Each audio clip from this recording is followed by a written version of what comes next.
Hello and good morning. It's me, Kenny Polcari, and here I am with my Dunkin' Donuts coffee first thing in the morning. That is, though, the third cup that I've already had, and it's only not even 7:30 in the morning. Anyway, what's going on? Today is Tuesday, November 16th, and I'm Kenny Polcari, your host of the party. Everything you need to know to get your day started. What happened yesterday and what's really interesting today, right? So like I said yesterday morning, investors are becoming a bit more cautious. That's exactly what they did yesterday, and the markets churned, right? The White House says that the Fed announcement is imminent. Odds are still favoring Jay over Lael, 60-40, but it might be too close to call. Treasuries are kissing 1.6% as investors consider the pace at which the Fed is going to move on tapering. And finally, gold is lifting its head, right? After being very quiet. Cryptos overnight coming under pressure as China begins to bang the drum again. And so now it's time. Thanksgiving is here, so I'm going to give you the roast turkey. We'll get to that at the end, though. Look, stocks fell on Monday, only marginally, but it's the chatter in the tone that is now notable. At the closing bell, the Dow registered a loss of 13 points. Nothing, right? The S&P's down less than 1. Nothing. NASDAQ gave back 7 and the Russell lost 11, while the transports actually added 20 points, kind of in a show of defense.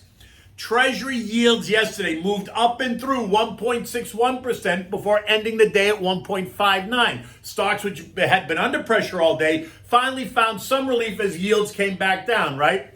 The VIX rallied by more than 4% early in the day before ending up only 1.2%. The dollar index continues to push higher, and this morning it's higher again at 95.59. Gold, which has been doing nothing of late, has suddenly begun to lift its head. It is now up nearly 7% in 2 weeks, trading at $18.75 an ounce, as inflation concerns begin to take a toll on investor psyche. And what will happen?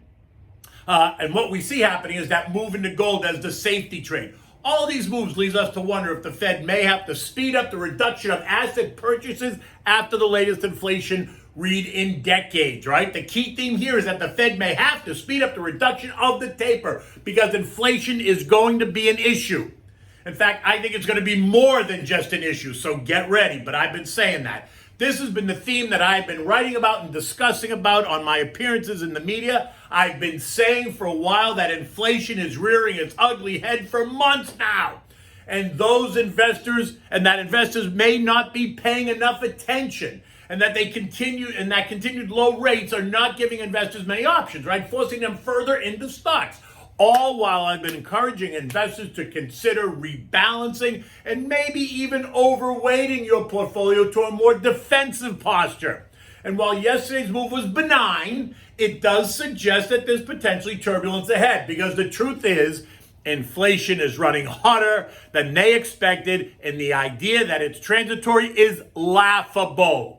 Yesterday, Morgan Stanley put out a piece that suggested that investors steer clear of U.S. stocks and bonds in 2022 and instead focus your efforts on Europe and Japan, right? You can find the piece on Bloomberg. If you just Google it, it'll show up on Bloomberg. It might show up at a couple of other places, but I saw it on Bloomberg yesterday. In any event, here's how I think about it, right? Because while I don't agree with this guy's analysis, I don't agree that you should abandon the United States at all, right? You should stay away from the U.S. at all. Now, can you add some to Europe? Can you maybe overweight it a little bit more, Europe and Japan? Well, you might if you think that that's where you want to be. If you think that's really the opportunity. But here's my take on this. Look, the S&P is up 24% year to date this year. Last year it was up 17%, and in 2019 it was up 30%. The NASDAQ this year is up 23%. Last year it was up 45%, and in 2019 it was up 43%. These are great numbers, but they're also well ahead of the long-term average performance numbers of between 10 and 12%, suggesting that maybe, just maybe, we borrowed future performance for current returns. So the idea that the U.S. might underperform next year should not be a surprise to anyone. But that also does not mean you abandon the U.S. Can you allocate monies to Europe and Japan? Of course you can. But should you allocate all of the new money to Europe and Japan? Absolutely not, right? In fact, the guy in this piece is calling for the S&P to be 6% lower in 2022 at 4,400. Currently, it's at 4,682. I said 2021's not over yet, and my target has always been 4,400 for this year, which would represent a 6% move lower from here, but still an 18% move up on the year. So let's see, right? We're now in that final stretch. Thanksgiving is only a week away, and then it's on to the Christmas and holiday shopping season, where we usually see, what's known as that Santa Claus rally into year end, right? But look, maybe we've already seen a bit of that Santa Claus rally, right? The NASDAQ is up 13% since October 1. The S&P is up 9.5% since October 1 in anticipation of maybe a strong finish, or maybe that is the strong finish. The holiday shopping season is supposed to be one of the best on record. Of course it is. And global citizens are preparing to travel the world again. And while that's all good, let's just remember that the stock market is a forward indicator, so that the action today suggests where investors see the economy maybe out 4 to 6 months.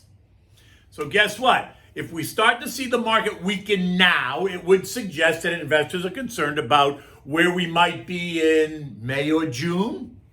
Interesting. May or June is also when the tapering is supposed to stop and interest rates potentially go up. And with a range of issues on the table, no one should be surprised if there's any turbulence, or when the turbulence comes. You should not be surprised. Remember what we discussed yesterday, the pace of the taper, what it means for interest rates, and that brewing issue on the back burner about who is next to lead the Fed.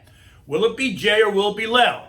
Jay is a known factor in terms of the Fed chair. Lael's a bit of an unknown as the Fed chair, but she's been a member of the Fed for a while now. She's clearly more progressive and tends to be more left than Jay. But does the Fed need to be more progressive? Is that the role of the Fed? We're about to find out, because Joey is due to make the announcement any day now. In fact, this morning we're hearing that the announcement is imminent. So maybe it comes today in a surprise. The big money says that Jay will remain in the hot seat. Lael will be elevated to vice chair, and Joey will then nominate left-leaning progressives for the recently vacated seats. Rosengren and Kaplan, remember. And now, I'm not even sure why we're even talking about left and right at the Fed, right? The Fed is supposed to be agnostic. It is not supposed to be political. But apparently the Bidens and the left are unaware of that little detail as the pressure from Lizzie and Bernie builds. And this will be the issue that the markets have to price in and deal with, right? This morning, I understand, like I said, the announcement is imminent, but the odds are 60-40 in favor of Jay. But it's really a nail biter. It might be too close to call. Now, what's interesting is that the administration's been hinting about this potential move, right? They've been testing the waters, testing the market's reaction. Will a Brainerd nomination upset the markets? Will a change of leadership cause investors to send markets into a tailspin? Well, hold on. Don't go anywhere, because we're about to find out. Now, some of the cable business channels are carrying the administration's flag, right? Trying to help temper the tone, temper the reaction. That if there's a change, they'll try to temper that reaction. And if there isn't a change, then investors might in fact celebrate and buy stocks in mass, adding to the year-end Santa Claus rally. It's a no-lose situation. During yesterday's churn, utilities took the lead. Think defensive, right? The XLU rising 1.3%, bringing its total year-to-date performance to plus 7%. A clear underperformer, which makes sense if you were not concerned about the future. Consumer staples, XLP, was next in line, rising 0.5%, which again makes sense. They're usually boring, yet defensive names. Think Colgate, Procter & Gamble, Kellogg, right? Are you seeing a pattern here? They're boring, yet they are defensive. Utilities and consumer staples. The value trade rose by 0.1%, while the growth trade fell less than 0.1%, leaving an 8% gap between the two, with growth up 28% on the year and value up 20% on the year. Neither is considered a bad performance by any stretch. In Europe, the markets began the week on a cautious note yesterday, and they're continuing that theme today as investors there search for direction. UK employment and wages, along with Eurozone third quarter employment and GDP, are all due out within the next couple of hours, right? At 6:30 this morning, the regions are all up about 0.25%. U.S. futures this morning are mixed to lower. Dow futures are up 17. Yes, the S&Ps are down 3, NASDAQ down 22, and the Russell's down 6. Home Depot just reported, and the headline says it all. Home Depot earnings top estimates fueled by a 10% jump in sales as consumers fix up their homes. The stock, which had been trading a bit lower in the early morning trade, just shot up by 4 points on that headline and is now trading back to where it closed yesterday at around $371 a share. So what does this say about Lowe's tomorrow, right? They're coming out tomorrow morning. I'm going to expect more of the same. But what is interesting and what we need to listen to is what the C-suite is going to say on the conference call today and then tomorrow. What is happening to margins? Is Home Depot able to raise prices to maintain margins going forward, right? The question, do they have pricing power? And the answer to that question is a resounding yes, they do. EcoData today is all about the retail sales number and the consumer, right? Advanced retail sales are expected to be up 1.5%. Ex-autos of plus 1%. Ex-autos and gas still of plus 0.7%. Capacity utilization of 75.9. Industrial production to be up 0.9%. Yesterday's Empire Manufacturing was supposed to show an increase of 22. We actually got 30, so much better than expected. But as I noted, it was not a market mover at all. Biden signed the first infrastructure bill yesterday and is now pushing hard to try to get the Congress to approve the next $4 trillion bill. All while telling us that, yes, while inflation is painful, it is necessary and healthy for a recovering economy. Oh boy, I love the spin. Suddenly inflation is good. Oh, it's good. That's what they're telling us. Now, overnight, we saw cryptos coming under extreme pressure. And while it's not completely clear why, many are crediting the latest news out of China. The state planner, the National Development Reform Commission, NDRC, has promised to clean up the virtual currency mining in that country, supposedly concerned about the amount of energy it takes to mine Bitcoin and other cryptos. Look, mining causes large energy consumption and carbon emission. Oh boy, now China's worried about energy consumption and carbon emissions? It's the dirtiest country in the whole world. And that too is laughable, right? In any event, Bitcoin this morning is trading at 60,000, which is down about 5%. Ethereum is trading at 4,250, which is down about 7%. The S&P closed at 4682 yesterday. The action driven today by retail earnings and the retail sales data, which is due out a little bit later on. Expectations are for those reports to show strength in the consumer. But in the end, investors are going to be paying close attention to the supply chain and the inflation narrative and what that means for monetary policy going into the new year. And now with this imminent announcement about the Fed, that's going to add even more kind of intrigue to the story. Remember, you can text the word INVEST to 21,000 on your cell phone to get my business card. It goes right to your phone. Feel free to download it. Send me off an email, a text message, give me a call. I'm always happy to engage and talk about the markets, about thoughts, concerns, ideas, issues you're having. You can also follow me on Twitter and TikTok at Kenny Polcari is my handle. And you can get me on Instagram at KennyP1961. So what's for dinner? Well, it is Thanksgiving, so now I'm giving you the roast turkey, right? Thanksgiving is coming. Turkeys are very funny. If you don't pay attention, you're going to dry it out. So try this one on for size, right? So for this, you're going to need your turkey. Depends on how many people you have. It's going to depend on the size of the turkey. But then you're going to need carrots, celery, onions, butter, salt and pepper, olive oil, apples, oranges, sage, rosemary, and thyme. You're going to need chicken broth, and you're going to need a splash of champagne. Okay, so begin by rinsing and draining the defrosted turkey. I say this because some people think it's okay to cook a frozen turkey. It is not. Be sure to take your turkey out of the freezer on Tuesday morning. Let it sit in the fridge to defrost. By Wednesday afternoon, evening, it should be ready. If it isn't, leave it out on the counter on Wednesday morning. Let it defrost. Make sure you want to remove the bag and all the giblets from inside the cavity.